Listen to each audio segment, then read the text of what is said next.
That's Nick. And that's Joseph. And today we're here to talk about The Carpenter's Son, the third film, second narrative feature directed by Lotfy Nathan, which Magnolia Pictures is releasing November 14th, 2025. Are you familiar with this director's other works? His first documentary was 12 O'Clock Boys, which was the basis for the film Charm Street Kings, which we have a review out there for of that. But his first narrative feature was a film called Harka, I believe 2022, starring Adam Bessa, which randomly I saw at Cannes that year, simply because I had a free time slot to see something in a certain regard. So I am familiar with him. What is The Carpenter's Son about? This IMDb premise is so awkwardly worded. Family hiding in Roman Egypt. Son, known as the Boy, doubts guardian, the carpenter, rebelling with mysterious powers. As he uses abilities, they face natural and divine horrors. What is your pull quote? More boring than blasphemous, Nathan's exploration of the nature versus nurture seesaw purportedly defining the childhood of Jesus is ultimately a campy Christploitation misfire, most disappointing for its inability to properly mine its provocative approach to mythology which continues to enthrall humankind. Mine. The Carpenter's Son plays like a vague, boring MTV drama about an angsty teen Jesus, minus the sex and music and with a dose of cage rage. Smells like teen spirit.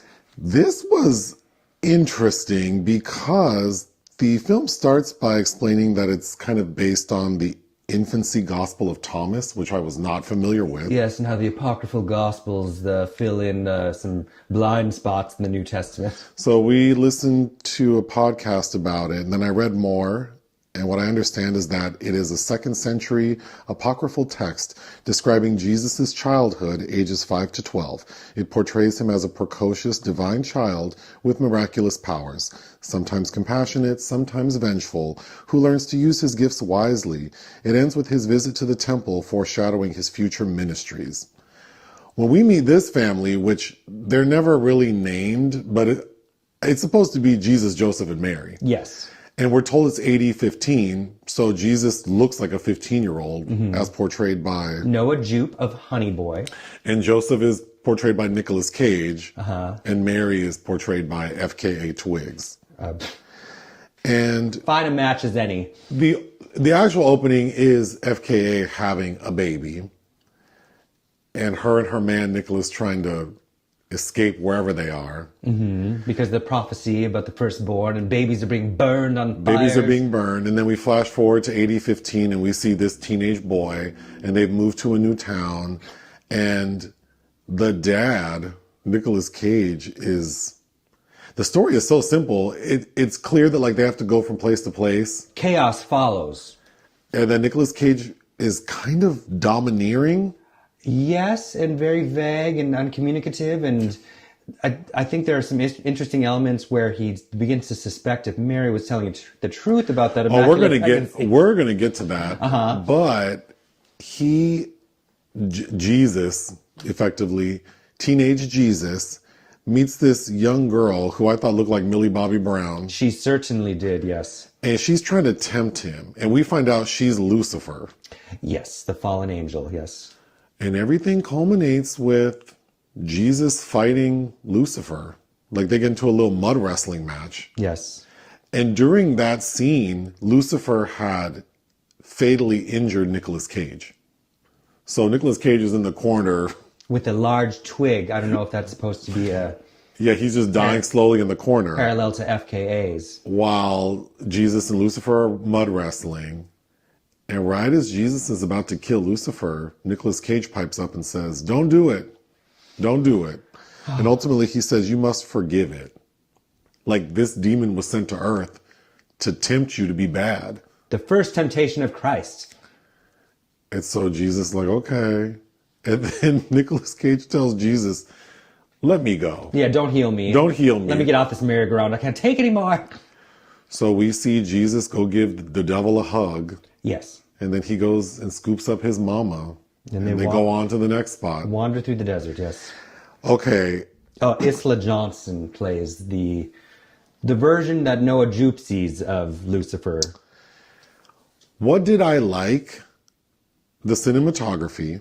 Simone Beaufils, who recently was the cinematographer on Anatomy of a Fall. Yes, it does look interesting. A little dark though, at a lot of It times. is. And I do appreciate, because I'm not religious, I don't know anything about the Bible, so to me it's all fairy tale, so I don't know. But I'm assuming people are going to be very bothered by this. Out the gate, like just what the subject matter is. So it's like, why not really go there? So I find it interesting that it's doing something provocative, but it's like it's not really going anywhere interesting. I could think of so many other ways to go, and then after I listen to what this text is supposed to be about, I mean, this could have been, you could have gone the direction of like, well, the text sounds like, because it's almost like the Omen. Jesus is the bad seed. Exactly. Well, yeah, like, and then the corresponding sequels to the Omen, where Right. Damien grows up and discovers who his father is. Or, like you already mentioned, we get to a point where it's clear that Nicolas Cage is starting to question FKA Twigs. Like, I haven't had a vision in a while. like this whole Immaculate Conception thing, I don't know. That was interesting, but the film that we got, I think the most interesting part, and I think the best performances, are from Teenage Jesus and Millie Bobby Brown Devil. The Millie Bobby Brown is a cutter. I'm also interested to, like, why did that personification of Lucifer, did Lucifer deem that this would be appealing to this teenage boy? Okay, let's talk about that, because in the final sequence where Nick Cage is on the sidelines dying while they're mud wrestling, Nick Cage is seeing the devil's true form, which to me looked like Adrian Brody. In a crop top that's strung out for days. So I don't know if Millie Bobby Brown's supposed to be appealing to teenage Jesus, Yeah, I don't know. because when they first moved to their new town, there's this really hot mute girl who he spies taking like a bird bath nude. Well, and then she ends up getting possessed by the devil.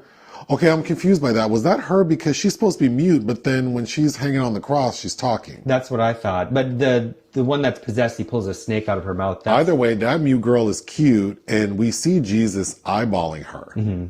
So I'm confused why the devil would come in the form of this like prepubescent girl when clearly Jesus is eyeballing this buxom mute girl. Souheila Yacoub from, you might know from Gaspar Noé's Climax. But yeah, I don't understand why this little dirty ragamuffin Who's cutting? I'm confused by the cutting. who looks like, what was the girl's name from The Last Exorcist? That's how she looks troubled. Like, I don't know what is supposed to be appealing to the young Jesus regarding her. Let me go through some of these notes. When we see Nick Cage in modern, like 80-15, I thought his hair looked like what I imagine Jennifer Aniston's hair is going to look like in 15 years. I thought he looked crazy. Also, That's the driest wig I've seen on him in a long time. was it me or did his teeth change? Yeah, there were some changes. It felt like they were trying to give him old-timey time teeth, and then they just abandoned it, and now we just get Nick Cage's veneers. I thought that was weird. Maybe there were some reshoots. Okay, so the devil, immediately you know she's bad. She's just some random creepy girl who's running, because Jesus goes to school. Yeah. Which again, after listening to what the Infancy Gospel of Thomas is about, much of the time is spent with Jesus as a little kid and how he struggled in school because no one can tell him shit because he knew everything. But then the way Jesus is, and again, I mean, they don't call him Jesus, but The way he's portrayed here, he's like a sexually repressed teenager that has a very strangely intimate relationship with Mother Mary. and kind of an emotionally abusive relationship with his dad. And who is doing Nick Cage, which is over the top, which is also giving me like Piper Laurie and Carrie, because Jesus starts like moving shit and doing things with his mind. Oh, you read a purported fun fact about Nick Cage taking this role. Yeah, I don't know how true this is, but apparently Robert Eggers maybe made a comment that Nicolas Cage would never fit in the milieu of his scenes, and Nicolas Cage was offended and told his agent to get a script that was as close to a Robert Eggers movie as possible. So I guess this is it. Well, he proved that he probably wouldn't be right in a Robert Eggers movie. But yeah, it's like Jesus here is Carrie White, a put upon teenager that doesn't understand the repressive world around him. So Jesus starts acting out because he's hanging out with the wrong crowd, this little devil girl. Who has a very ornate snake Like wooden snake that toy. is also used to tempt him that keeps popping up. Well, the first time she meets him, he's curious about her, and she's like, oh, I'm just some girl around the way. I don't go to school. Like, I'm dumb. I don't know. But she's like, but let's go play. Mm-hmm. And so she takes him, which reminded me of Boys in the Hood when they go see that dead body. But she's like, let me show you something, Fire Marshal Bill. And they get to this leper who's dying under a tree. And Nick Cage's character is so obsessed with like unclean things. So he's taught his son, don't ever touch unclean things. And so he's he's afraid to touch this leper, but the girl's like, oh, just get close to him. And I was like, immediately I knew she was going to push him into the man. And that's what this little heifer does. She pushes Jesus onto this leper.